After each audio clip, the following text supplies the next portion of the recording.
wanna be different, I wanna be changed, till all of me is gone, and all that remains is a fire so bright the whole world can see that there's something different. So come and be different in me.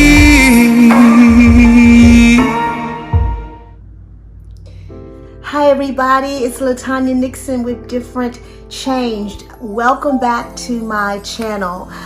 This week I wanted to kind of give everybody an opportunity who maybe did not see my Facebook Live show last Friday. Last Friday was July the 31st, and I sort of revisited July 31st as my diagnosis date, and I had my intimate family, my very close family with me in that video, and so it really does allow them to kind of reflect back. Some of you guys sent questions in, and they actually are answering those questions live. It was a really good show, and so I wanted to give you the opportunity to see it. Yeah, each of you have a question. So one of the first questions we have here is for Deshaun. It says, as a son, how did you deal with being away while your mom had cancer? It was, I would say, a challenge, simply because, just because of how close we were, it was difficult not being able to physically be in that space to actually see everything that goes on. So it took a lot of people in my corner that I was able to confide in and actually express the true emotions I was feeling, and not, that mask people typically put on just to show that they're okay. It took a lot of time that I had to be by myself and to go through all the emotions that I was experiencing to truly understand everything that was going on. It was a challenge throughout the entire thing, ups and downs from just the issues of life, but something that you learn to deal with, and learn to understand that it had nothing to do with it in the first place. So you just kind of learn to live. Good answer. Well said. All right, we have one for sister. What was the first thing you did when you heard? Well, by nature, I'm not an overly emotional person, but this is my sister. I guess I was more shocked than anything. We were not expecting that at all. We were holding out for hope that, this tumor would be benign. And I really just sat there when she came in to tell me. Now, she's one you can read her face and be able to tell if she's got bad news. So when she walked in the door to tell me, I already knew it wasn't good. But when I was told, I just sat there, and I guess I was just processing it while she was talking. I was just kind of looking straight ahead and just kind of taking it all in. And I'm like, okay, she's the only sister I have, so God, where do we go from here? Basically, and surprisingly, I only broke down afterwards, when she wasn't around, because I could feel myself getting emotional as she was talking, but I stayed calm until she wasn't around, and even through the process, I surprised myself staying calm. I fully accredit that to just staying in prayer about it, because there's no way I could have done that without staying in prayer, without trying to keep things in perspective and trying to see the ending to be better than the beginning. So, be pretty calm. Now the next question is for LaTanya. Your first response when you found out that you had cancer? I was with my mom in the room with the doctors, and I kind of had this face like this, looked off up to the sky, and I looked at my mom and I went, did she just say I had cancer? And I was shocked. I was so shocked. I did not prepare for that at all. Even when I was told that they thought they saw something and that they had to do a biopsy, I had lost, quite a bit of weight, and so I thought, maybe my breast tissue had just changed, and so no biggie. And so when I did the biopsy, that was difficult and painful, and I just thought, okay, well, there's nothing to it. And I actually ended up going away for a couple of days or something like that. As a matter of fact, I was gifted a trip away. And because there was a lot of things going on in my world emotionally within my family anyway at that time. And so I was gifted a trip to go away. And so I went away. I had a good time. I prayed about the biopsy results a little bit, but not a lot, because I just wasn't expecting it to be anything other than negative. I was preparing for a new job. I had gotten a new job, and so I was very excited about that. I was excited about my mom's birthday. She was turning 70. So I was in complete denial mode, like, no way, no how is this thing going to be positive. So when that woman said to me, unfortunately, she started off the conversation with, unfortunately, Ms. Nixon, the test results came back positive. And I just didn't like that. She froze. I did. I was just like, what? I mean, I was so shocked. So that was literally my first response.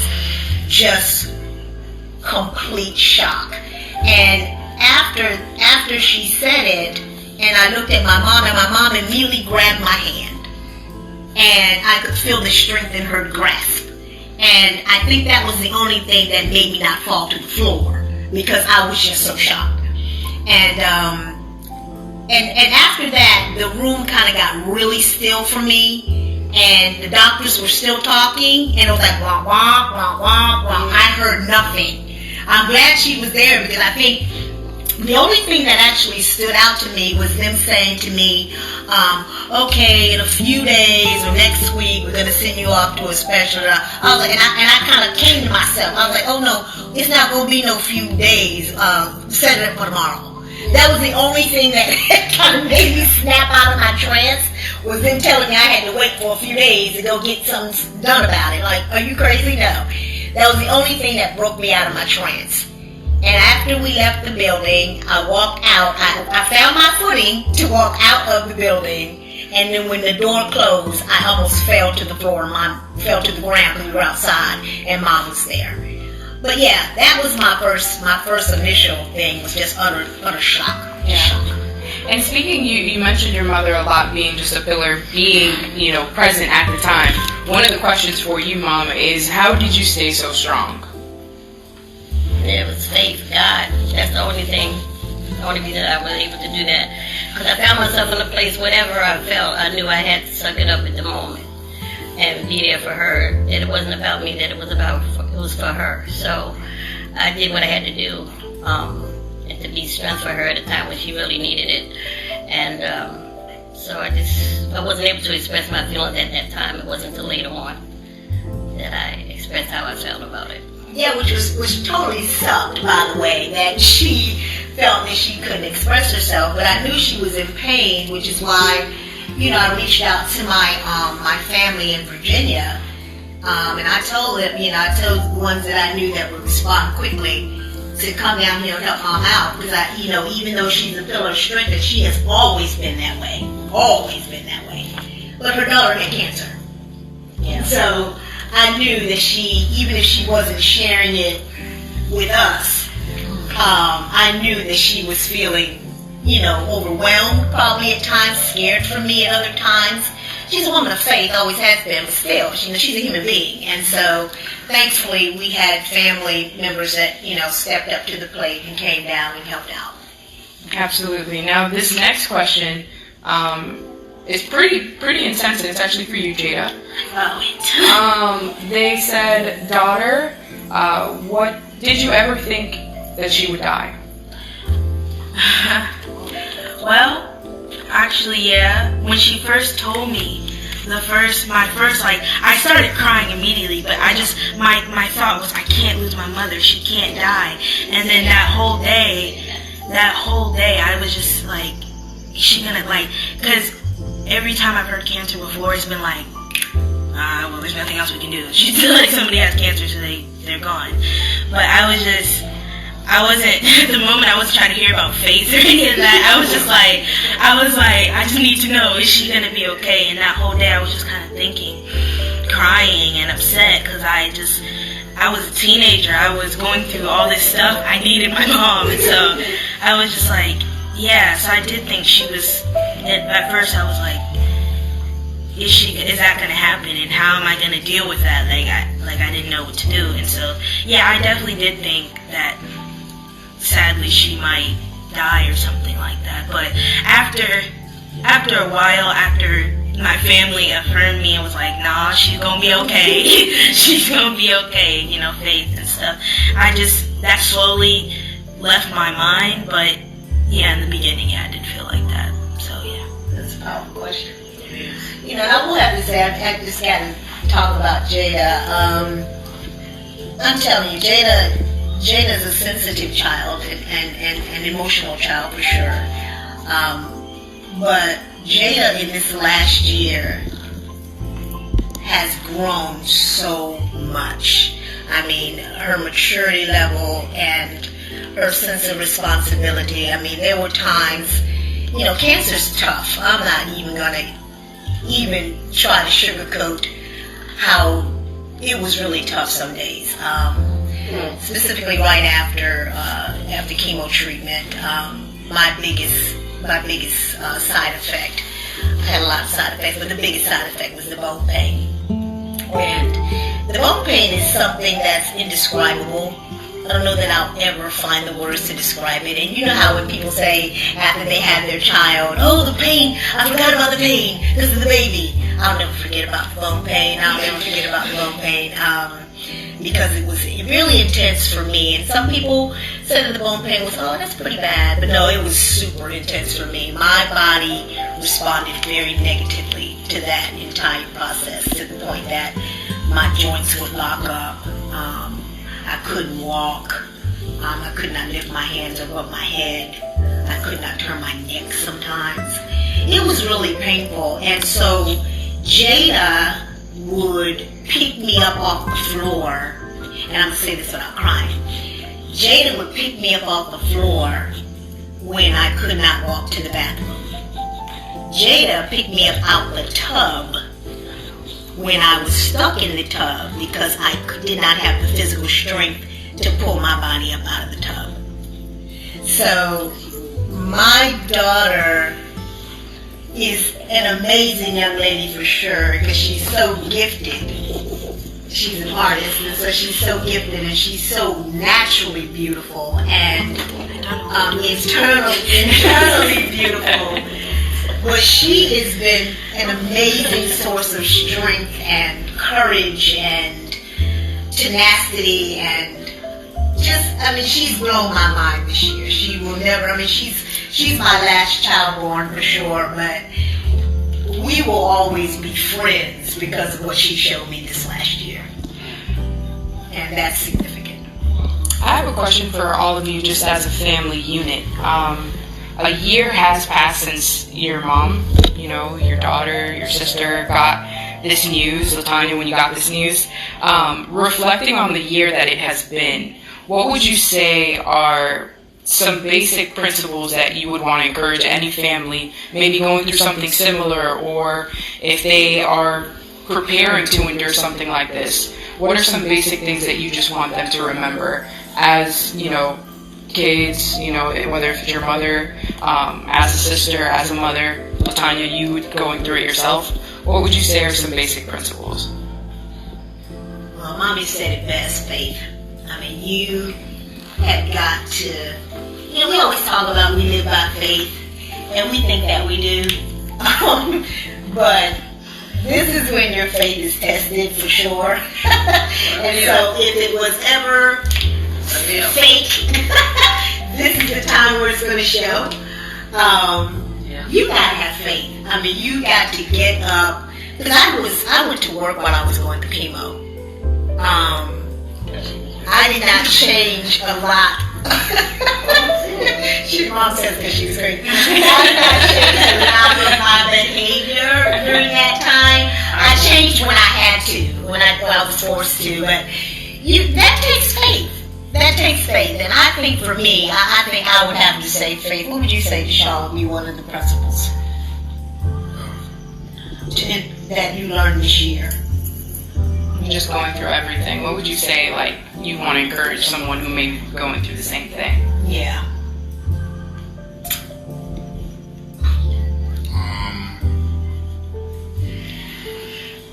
One thing I guess I would say is if you're going through hell, why would you stay in hell? You know what I mean? Like stopping it. Like it's going to be a lot of that. It's going to be a lot of like utter foolishness that you're just gonna have to watch and see and deal with. And you're just gonna have to either say I'm gonna continue to sit here and watch this foolishness, or do something. Make the most of it. Like Wow. That makes sense. That's very profound. Yeah. That makes a lot of sense. What about you, Jada? I'd probably say, look at the silver lining. Like, there's always, yes, your situation might be bad, but there's always something. Like, yeah, she was going through chemo, but she was alive. I wasn't viewing my mother. I was seeing my mother, and I was looking to her eyes, and I got to speak to her. She wasn't gone. She didn't mentally, like, lose her mind. Like, she was still here. Yeah, it was hard, but somebody didn't make it through chemo. She did. And it was one of the most difficult things I had to ever do. And you grow up at the age of, like, 13. I had to grow up and be strong, really strong, but she was alive, and I had support systems surrounded all around me that I could confide in. So I just probably say, look at the silver lining, because it could always be worse. It's good. Good point, Jay. It's very good. Excellent. What about you, sister and mom? I would say one of the principles would be just have unity within the family. You're gonna need that in situations like this, and you're gonna need dependability. Days when she needed somebody to come over, we tried to make sure we were here when her husband was here and her daughter was here, and sometimes Deshaun was here when he was here from school, and they needed that extra support because they were living with it. You know, even though that's my sister, this is her child, they were living with it, so everything they saw. So we would try to make sure every 3 weeks she had that chemo, and 2 days after, it was like clockwork, that pain would kick in, and we would already know we'd like be on standby, one eye open, you know, in the morning, waiting on the call from her husband. Yeah, waiting on the call from her husband. Okay, she's in pain, you know, and we would just jump up and come over. And it is in no way easy to watch. You know, we don't have that like running through our family, so this was something new for us to watch her endure. But I would say unity, definitely, and dependability. You got somebody say, well, no, I can't come today, not because you're busy, but because you just don't want to deal with it. No, we need to go through this together. You know, and there are actually people who are going through this alone. I don't know how that's happening, but the support, I would say. Yeah. How about you, mom? First of all, I would say,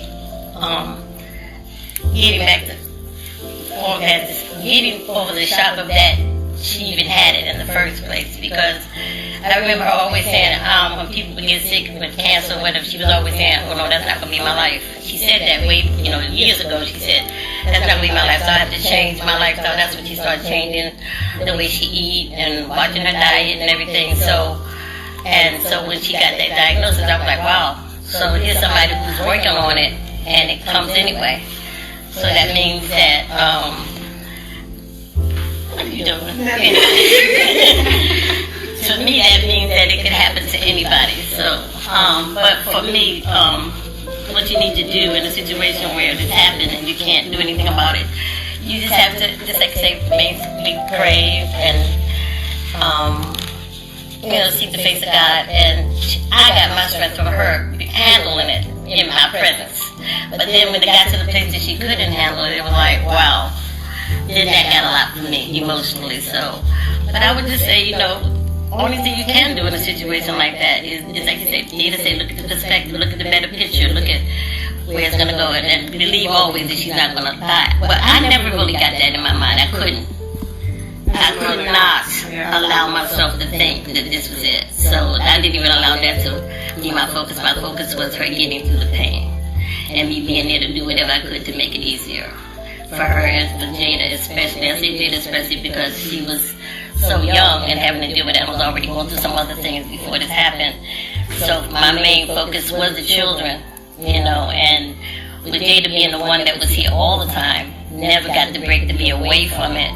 So I felt like the pressure was more on her even than the rest of them, And then for Sean to not be able to be here, then that was another pressure. And for me as a mother, a grandmother, my focus was on them getting through. And so I had to be that strong pillar even when I didn't feel like it. I had to be that soft place even when I didn't feel like it. And if I had to cry or feel my pain, I would suck it up and just go off and do it and come back and they would never know. Yeah, so just... Add something to that. I wanted to say something. I was thinking about her oldest son as well. Yeah. Trayvon is not been able to be here hardly at all. He was here for when she first had the tumor removed, and but his life has been in Charlotte. He has a son. He and his girlfriend are raising this baby, and he's trying to be a father while he's concerned about his mother. And so I can't imagine what that must have been like. He's shared with me how hard it's been, but even with him telling me, I can't possibly imagine what that must have been like for him. And so for all of her children, I kept thinking, man, if this was my mom, what in the world, would I do? Yeah, just to add on. So for Tamika as well, she has already been through a lot of her life already before all of this, and so now the mom that she got to know and got to love now has this problem. So for me, my prayers have always been for her too. I just wonder what was going through her mind with everything that she's already lost. And so my focus, again, as a mother, as a grandmother, is to be concerned, not worried, but be concerned about what they were going through and try to be an encouragement to them. I didn't have time to really give in to me. I really didn't never really give in to me until after the fact. So now it's keeping her from being hard-headed. That's my focus now, so that she can get completely better. She feels better. She just go broke. She just go for broke. Now the thing is to keep her in a place. Okay, you do have an issue.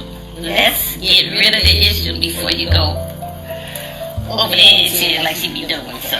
Yes, and so just speak about Tamika and Trayvon for sure. Tamika is working, of course. Trayvon's in Charlotte, but all the kids, were on my mind a lot throughout the process, and I do have to speak about Corey.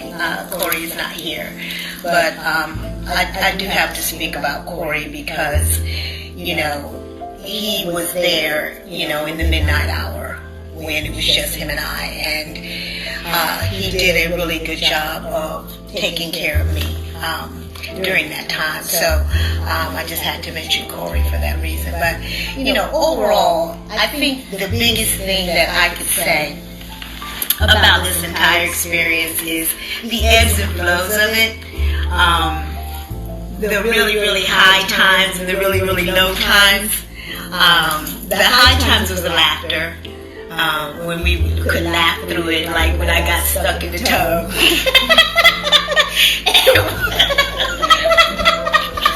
You laugh, I would laugh. What? So you were just stuck in the tub? Because I didn't have the physical strength to get out of the tub. And so I almost got tickled with the because I was like, I'm stuck in the tub. And the haircut party, that was really tough. She did cut my hair off. But the music in the background and the laughter with the friends and all of that. You are getting a lot of love in this conversation. I just want you to know. A lot, and I wish I could read all of them, but you guys have been, speaking so well, but you have been getting, make sure you look back at this. I will. But you've had a consistent viewing of over 17. We're at 15 right now. Awesome. Thank you. I appreciate you guys. But yeah, just the ebbs and flows, the high highs and the low lows when I was in so much pain. I could not even breathe because it was like I couldn't escape it. It was like there was nowhere I could go because it was in my bones. So it was in my forearms, it was in my head, it was in my knees, it was in my toes. I could not escape it. And so those really low times. And to my family, one of the reasons why I wanted to bring specifically this group together, because they're my family, but I just wanted to say thank you. I said I was not gonna cry.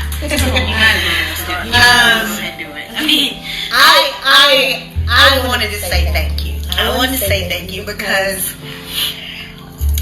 your family, I'm a family girl. I love my family.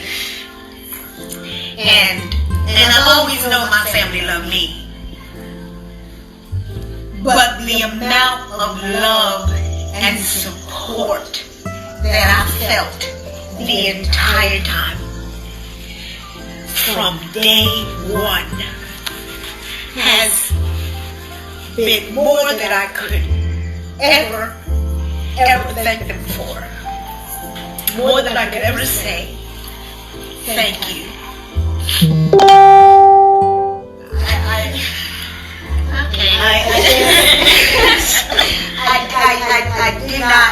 I did not want to let the moment pass without saying that from July 31st, 2019,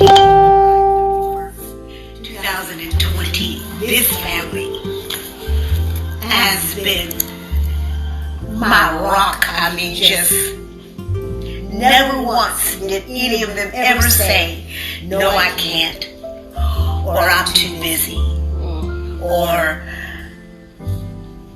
just never no. There was never a no. It was always yes, what do you need? And Mommy and Nikki were here. They would literally come over in the morning and not leave until that night. And they would take turns going back and forth out of the house to eat and to take care of their own lives. They never said no. And so I'm so grateful for that. I'm grateful for my children, for even when I knew Sean was away and was hurting, he couldn't be here, and I knew Trey was away hurting because he couldn't be here. Whenever I talked to them, they were warm. And you got this, Mom. You go, Mom. You know, they were like, they just held me in their love. And Jada, who just surprised me every day with her strength. She will never know how much that meant to me. And so, publicly, I thank my family. And I thank the family that is watching. And I thank the friends who have prayed for me and looked out for me and my children when I needed them to do that. And so I just wanted to say thank you to the Different and Changed family, who has now become a family, who has consistently watched the videos. Thank you to Angela Q, who is doing this interview for me and is here faithfully every week, recording me and laughing with me. Also, I wanted to let you know that I have a private Facebook page, Different.Changed. It is private because I want to give those of you who are cancer survivors, or you're just recently been diagnosed with cancer, or you're going through your journey, and your caretakers, a platform to come and receive, very encouraging words. And if you wanted to post pictures that happened throughout your journey, I wanted to make it private because I think it's so important that we have our own community to kind of discuss these things. And lastly, I wanted to thank some of you who have messaged me and reached out to me and asked me whether or not I would be interested in talking to some groups of yours that you are already involved in as it pertains to cancer and the cancer story.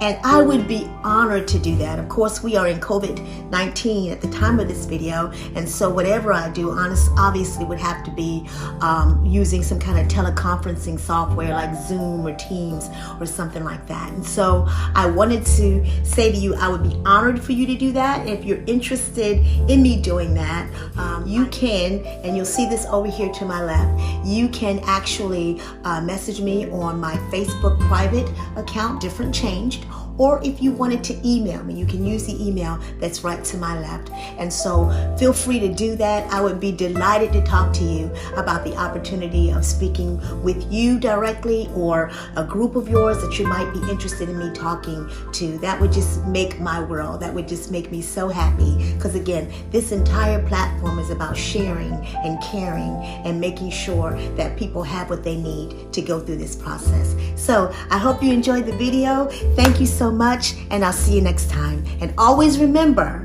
be different and remain changed. Bye-bye.